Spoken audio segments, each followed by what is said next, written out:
Just let me ask, they've given me I got my little speech up here, all of my little words ready. But I just got one question. What do you feel is the greatest state in the United States of America? And the greatest governor that this state has ever seen is in our presence. Will you make some noise for the greatest governor? That guy. Good afternoon. I am Darius Pridgeon, the president of the Buffalo Common Council, and I'm very pleased to see all of you here today as people continue to pour into this facility.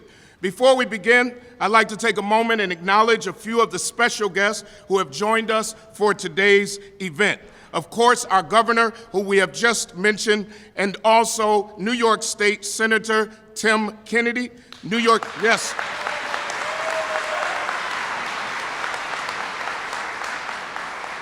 State Assembly member Sean Ryan.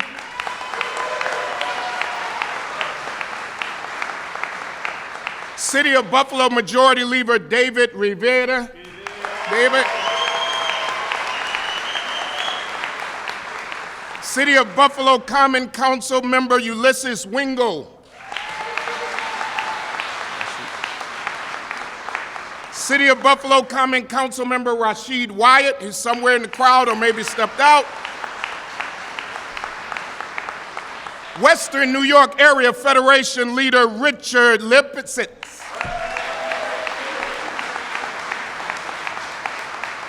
Buffalo Building Trades President Paul Brown.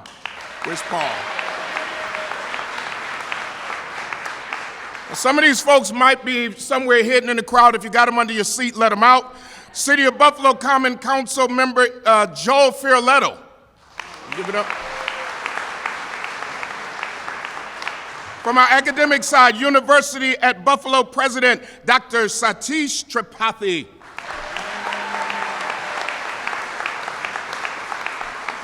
And of course, our host in this wonderful center, the Bell Center, the president of this center, Oswaldo Mestre Jr. Where's Oz? We didn't forget you.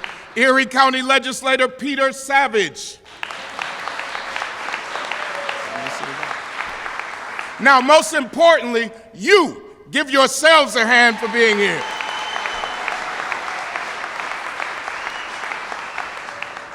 And of course, one more time for somebody who we say needs an apartment here, needs a house here, needs something here, maybe we can get his family to move here, our governor, Governor Andrew Cuomo.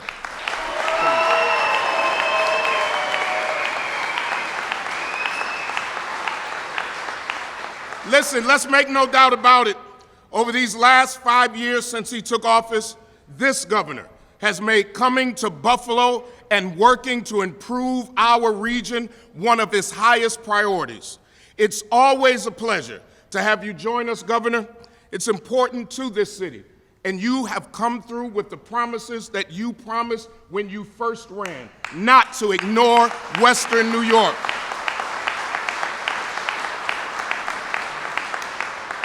And we appreciate the focus you have placed on creating new opportunities and a brighter future for Buffalo. Now, ladies and gentlemen, creating a brighter future and more economic opportunity is exactly what we are here today about. This is a good, if not great day in the city of Buffalo, in the state of New York, in our region for all people.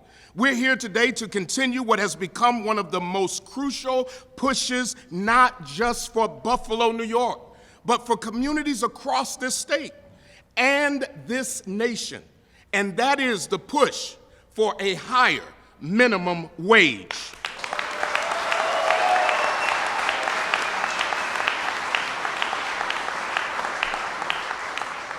The governor is leading that fight for fair pay with a proposal for a $15 minimum wage. It's a fight to restore opportunity, to strengthen our economy, and to improve the lives of people across our state. I hope you will join all of us in this fight. Now please join me in welcoming another supporter of a higher minimum wage, Assemblyman Sean Ryan. Thank you, Reverend. Thank you very much. Thank you.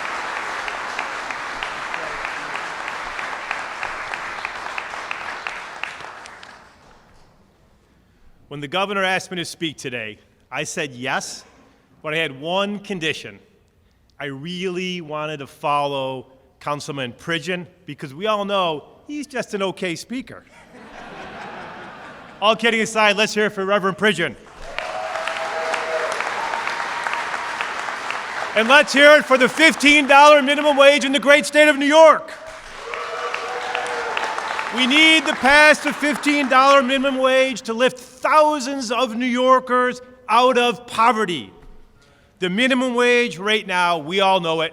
We all know what it is, and we should call it that. It is a poverty wage. And despite the rhetoric we often hear, minimum wage workers are not just teenagers. There are New Yorkers, and there are New Yorkers struggling to support themselves and their families. Families are struggling to get by, and you know what they're demanding? They're demanding a real living wage.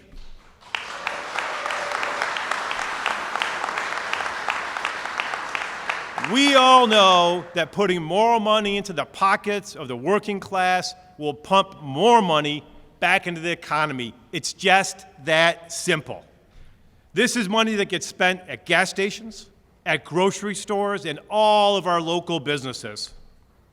While the top 1%ers keep seeing their wages go up and up and up, the workers that they rely on are barely living paycheck to paycheck. It's time that we fix this income inequality and we pay all workers a decent living wage.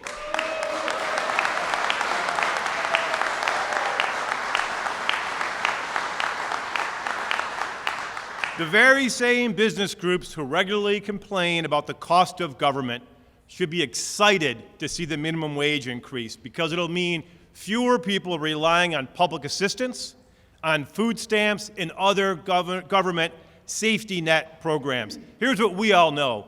Nobody that works 40 hours a week wants to be on public assistance.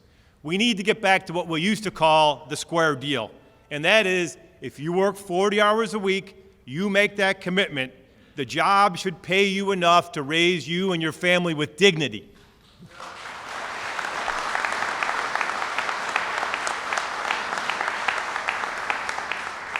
I want to thank Governor Cuomo for his push to raise the minimum wage, which is not only a smart thing to do, it's the right thing to do. Let's get this done. So it's my pleasure to introduce a colleague of mine from the state legislature who understands working people and he understands what's good for the economy, and he believes it's time for a living wage for all New Yorkers, Senator Tim Kennedy.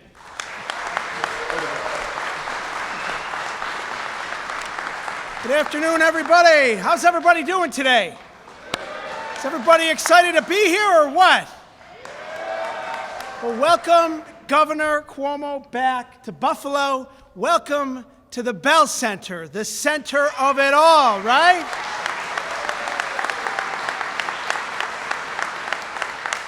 Do we have any working men and women in the house today? Do we have anybody from organized labor in the house today?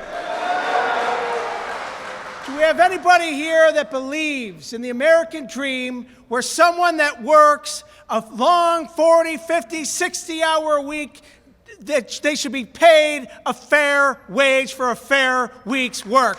Anybody with us?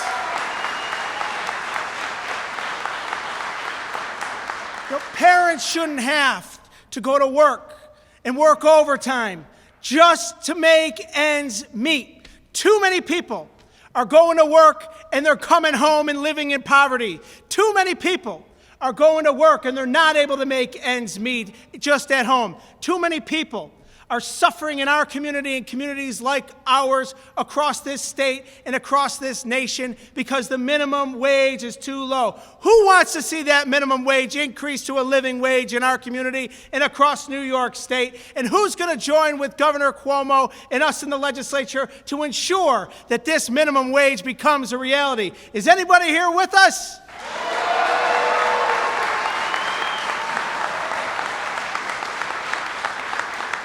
Well, the reality is there are too many people suffering, but the reality is that we can make millions of New Yorkers attain the American dream by improving the minimum wage here in New York State. And it starts today here at the Bell Center. It starts with your support here today for Governor Cuomo's plan to improve the minimum wage all across the state of New York. We have a chance to truly have an impact on future generations here in Western New York and across New York State by championing this governor's plan to improve the minimum wage all across the state of New York. And the governor knows this isn't going to happen overnight. The governor knows this isn't going to happen without a fight. We are going to have to stand together. We're going to have our voices heard to improve the minimum wage, to improve the lot of New Yorkers, and to help individuals across our community that are living in poverty achieve the American dream in Western New York and all across the state of New York. And we need your help in joining us in this fight. And I'm so proud to stand here with each and every one of you. I'm so proud to stand here with you, Governor Cuomo, as we work to champion this effort across this state. And I am so proud to introduce the next individual who has been an incredible steward of individuals here in the city of Buffalo. He's been an incredible leader in the city of Buffalo and all across Western New York, Mayor Byron W. Brown.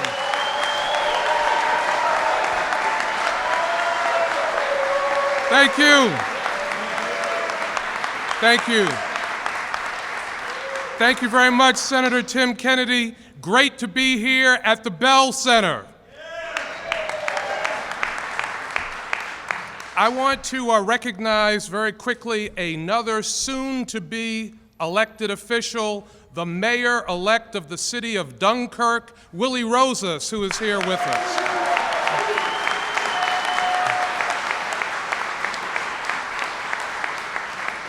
Certainly pleased to be here to make this announcement with Governor Cuomo, other colleagues in government, and all of you at a time when Buffalo's economy continues to grow and that there is a strong commitment to ensure that opportunity reaches every section of our community.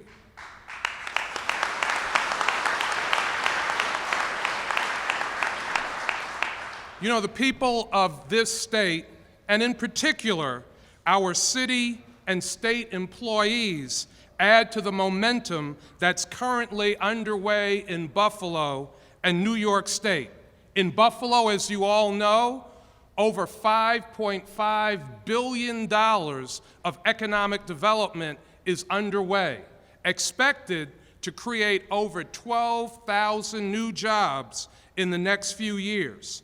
Raising the minimum wage is a smart, common-sense move that will ensure that opportunity reaches the hard-working people of our city and our state, improving lives and further strengthening our economy. Throughout my career, I am proud that I have fought for working families.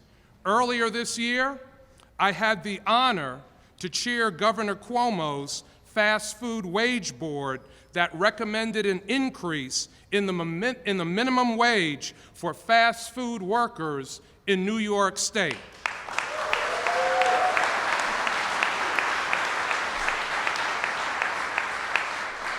Not only did Governor Andrew Cuomo agree that this was the right thing to do, but the governor has been leading the charge all across the state of New York.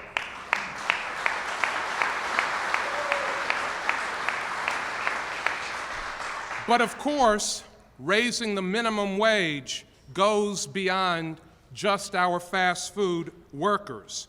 Here in Buffalo, for example, we have many city employees who work hard and have given so much to improve our community, yet they continue to struggle to make ends meet. Today, I'm announcing with the members of the Buffalo City Council that we are joining Governor Cuomo's push for a $15 minimum wage, but not just joining the push, leading by example and making the commitment today to raise almost 500 city workers who don't earn a $15 an hour wage to a $15 an hour raise.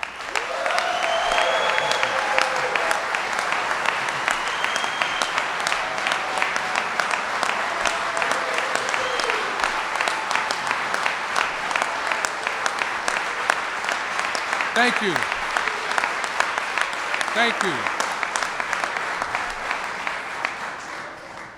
Like Governor Cuomo is doing, like Governor Cuomo is leading by example, this just can't be talk. This must be action, and we will make sure that every employee in City Hall makes at least a $15 an hour wage.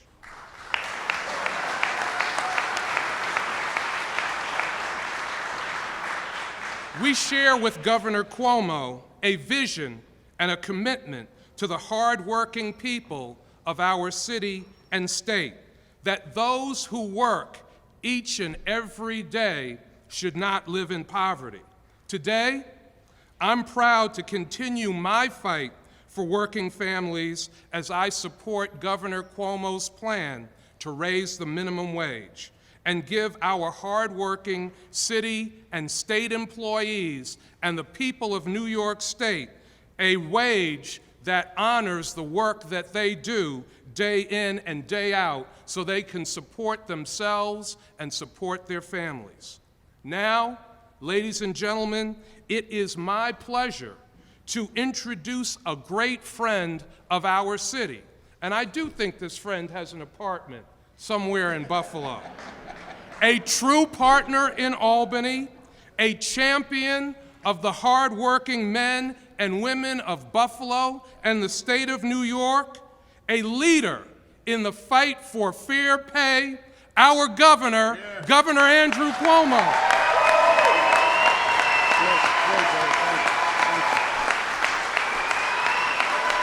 Thank you. Thank you very much. Thank you. Thank you very much. Thank you very, very much. Well, it is my pleasure to be back, and I am excited to be back. I just want to clear up one thing before I get into trouble. I want to thank the mayor very much for his kind words. When he said, I have an apartment here, I just thought about Sandy saying to me tonight, I didn't know you had an apartment. I have no apartment in Buffalo. If I had an apartment, Sandy would know. Sandy would be in it. First, to Mayor Brown. Talk about leading by example, which I believe is the best way to lead. Don't talk, do it. Show me, show me. If you believe it, do it yourself. He stepped up, and with his promise right now to work with the council to pay city workers the $15, that is leading by example. He also did it when he chaired the panel that started this whole discussion. He was the chairperson of the fast food workers wage panel. When they came out with $15, it literally resonated all across this country. That's what Mayor Brown has done. He started this crusade. He got us off on the right foot. He's doing it again today. He's a great leader for Buffalo. Let's give him a round of applause.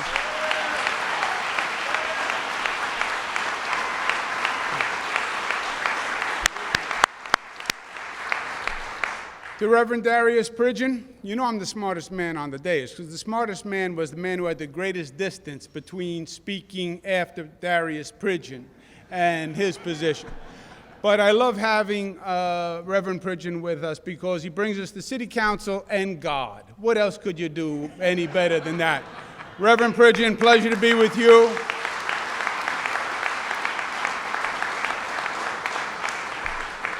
We have two great legislators, one from the Senate, one from the Assembly. They're going to quarterback this back in Albany, and they are going to be in charge of their respective delegations. I know them.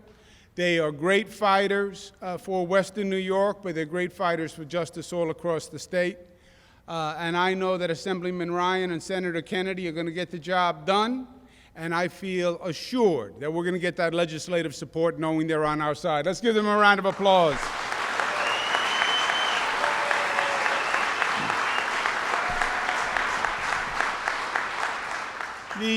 This issue is simple on one level, and it's very difficult on another. It is simple to understand the problem. People talk about economic anxiety, and people are ill at ease about the economy. They are. Why? Because this economy has been fundamentally unfair to working men and women for a long, long time. This economy is doing something that it's never done before, literally going back through this nation's history. What is happening now is the economy is generating income, that is for sure, but since the last recession, 95% of all the new income went to the top 1%. 95% of the additional income went to the top 1%. And the bottom third, middle-class, hardworking families, are actually going backwards because their earning capacity has been reduced. So the top one is going higher than ever before and getting a bigger piece of the pie, and the bottom third is falling lower than ever before and literally going backwards rather than going forward. And the American dream, the American promise was you work full time, you play by the rules, you accomplish things, and you move forward, and your family moves forward, and that's mobility, and that's opportunity. That is not happening.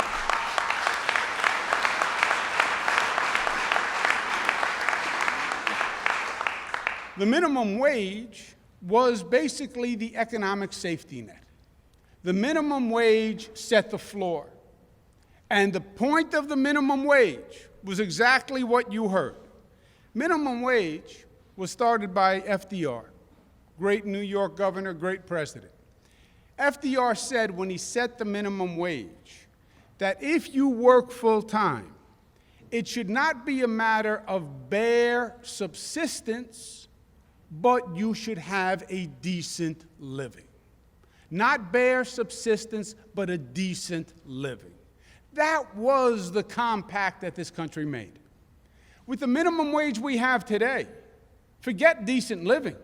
You can't even have a bare subsistence. It's not a question of philosophy, it's a question of math. You make under $18,000 in this state, you can't pay for food and housing and transportation and insurance and clothing. You can't do it. The numbers don't add up. It's a question of impossibility. And it's not that we got the minimum wage wrong. It's that this nation forgot what the minimum wage promised in the first place and forgot what FDR promised. And I'll tell you when they forgot. In the late 60s, if you take the minimum wage that we had in 1968, 1970, and if you just increase it by inflation, just by inflation, from that period, you know where you wind up? Our proposal today, $15. We're just asking for fairness, and we're just asking for justice. Do what this nation promised. Make work pay. You work 40 hours a week, you actually live outside of poverty.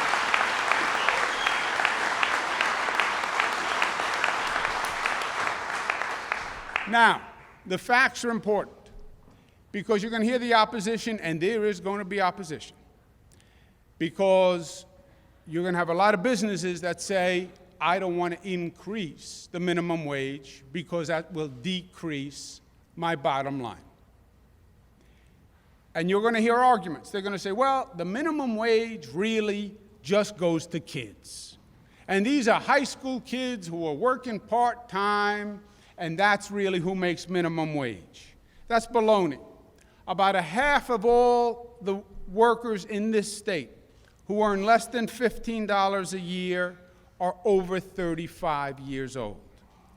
About half of the workers are parents supporting children. 70% are over 25 years old. We're not talking about a high school kid earning gas money. As the economy has turned and has become more and more of a service economy, this is now the job for a person who's actually trying to raise a family and provide a better life for their children. And you cannot do it on a minimum wage, period. The second thing you're going to hear is, well, if we raise the minimum wage, we're actually going to lose jobs. Baloney. A little group called Goldman Sachs, not exactly an outfit known to be a champion of the worker, okay? Goldman Sachs. Goldman Sachs did a study. 13 states last year increased the minimum wage, including the state of New York. Job growth for those 13 states actually exceeded the job growth for the states that didn't raise the minimum wage, okay?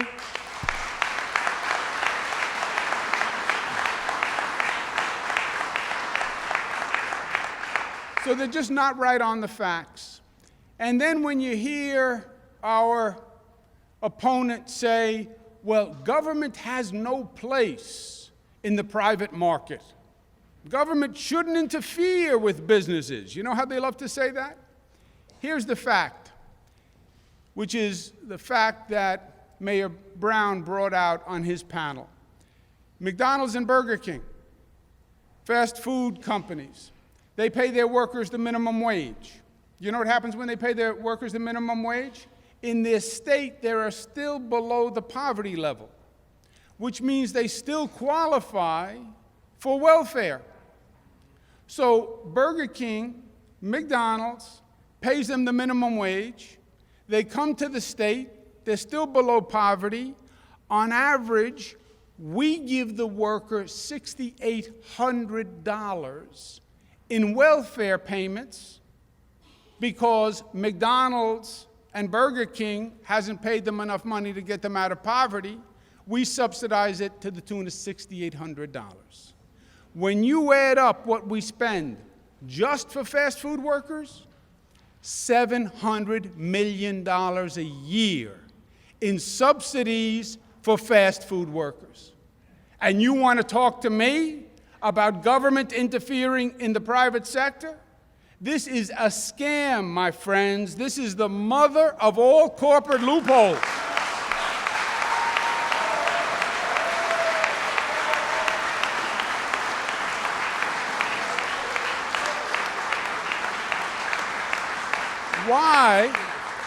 Why should we be subsidizing McDonald's and Burger King with taxpayers' money? They're making billions and billions of dollars a year.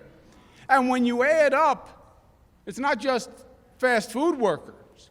When you add up all the minimum wage workers who are all eligible for food stamps and welfare, it costs this state $2 billion a year to subsidize corporations who refuse their corporate responsibility of paying a decent wage. And when they say we're interfering with business, no.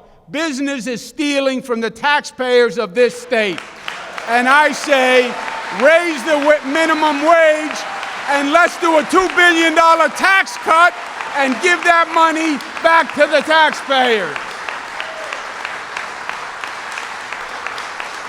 Now,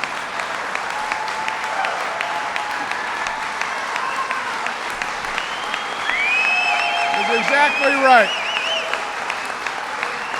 That is exactly right. And I'm going to tell my colleagues in the legislature who oppose this legislation just that. Why are you giving corporations $2 billion of our hard-earned tax dollars? There's no reason for it. My last point is this. I love coming to Buffalo, and I love seeing what you did. Frankly, I was a little nervous coming today, I want you to know, because we have to be honest. I landed today. You know what today is? You don't remember. You don't remember.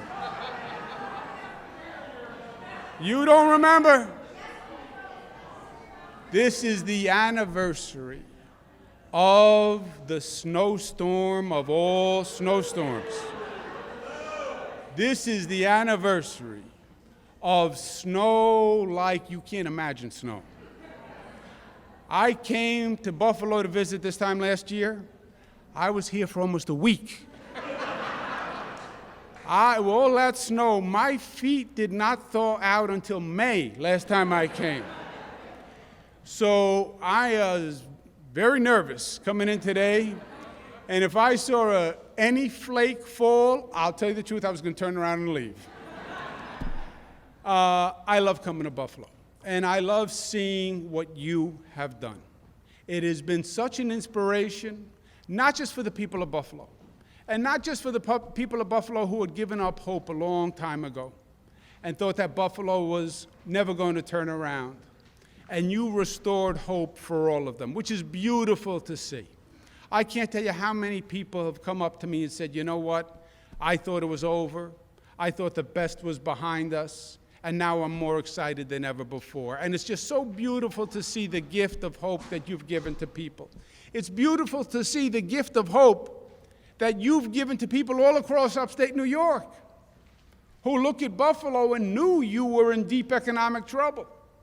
And they now have hope because they say, well, you know what? If Buffalo could bring Buffalo back, maybe we can bring our city back, our county back, our town back. And they're right. They're right. You did a beautiful thing. But this, my friends, is the cherry on the cake. Because you know what you're saying today? $5 billion of economic activity. Beautiful. Congratulations, Mayor Brown. Congratulations to the council, to the legislators, to the county executive. $5 billion in economic activity. It is a magnificent accomplishment. But you know what I respect more? That the mayor and the council stand up here today and say, we're not going to rest until everybody has a seat at the table, because Buffalo believes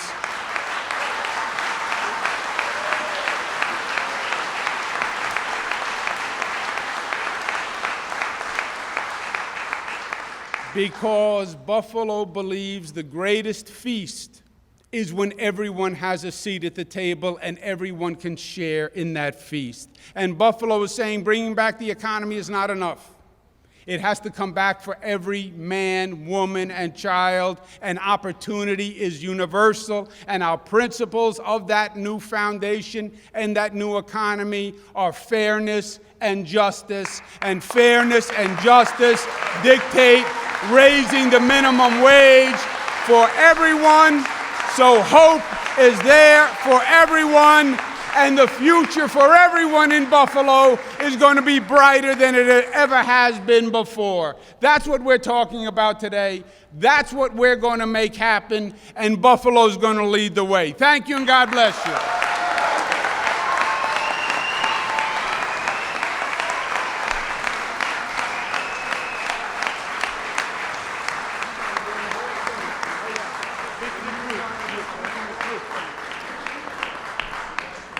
As we prepare to close our program, the governor said it. Last year, he was here, and he saw how this area knows how to work together in order to clear away obstacles. And we're about to show this state and the United States that we still know how to work together to clear away obstacles. Now, this is a rally, so I need to hear, what's the magic number? 15! No, that was weak. If we're going to work together, we've got to rock the walls. What's the magic number? 15. What are we going to tell Albany? 15. What are we telling the legislature? 15. What are we telling the assemblymen? 15. What are we telling the world? 15. Thank you, Governor Cuomo. Mayor Brown, 15. God bless you. Thank you for coming.